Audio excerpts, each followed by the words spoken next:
जय हिंद दोस्तों। जैसा कि आपको पता है, अभी हाल ही में भारत में उपराष्ट्रपति के चुनाव हुए हैं, जिसमें एनडीए के उम्मीदवार केसी राधाकृष्णन को भारत का उपराष्ट्रपति बनाया गया है।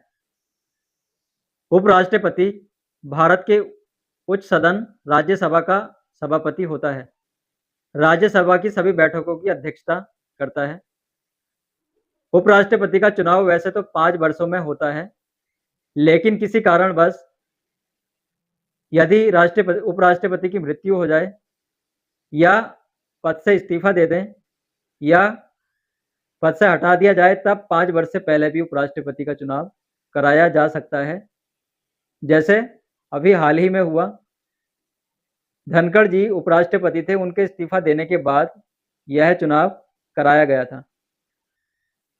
तो उपराष्ट्रपति का चुनाव भारत का चुनाव आयोग कराता है।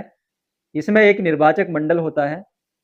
इस निर्वाचक मंडल में भारत की संसद के दोनों सदनों के अर्थात राज्यसभा और लोकसभा के निर्वाचित और मनोनीत सदस्य भाग लेते हैं।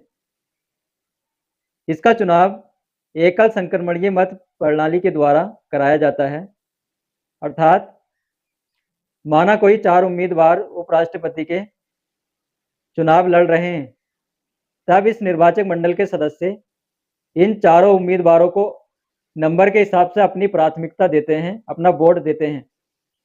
1 से 4 तक नंबर में वोट देते हैं। जिस उम्मीदवार को 4 नंबर सबसे अधिक बार मिला है, उस उम्मीदवार को इस प्रक्रिया से बाहर कर दिया जाता है।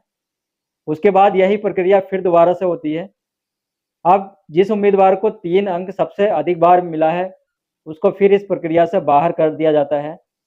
जब 2 उम्मीदवार बचते हैं, इन 2 उम्मीदवारों में जिस उम्मीदवार को 1 नंबर सबसे ज़्यादा बार मिला है, उस उम्मीदवार को विजय घोषित किया जाता है, वही उपराष्ट्रपति बनता है।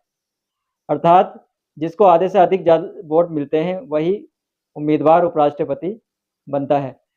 तो उपराष्ट्रपति और राष्ट्रपति के निर्वाचन में यह अंतर है।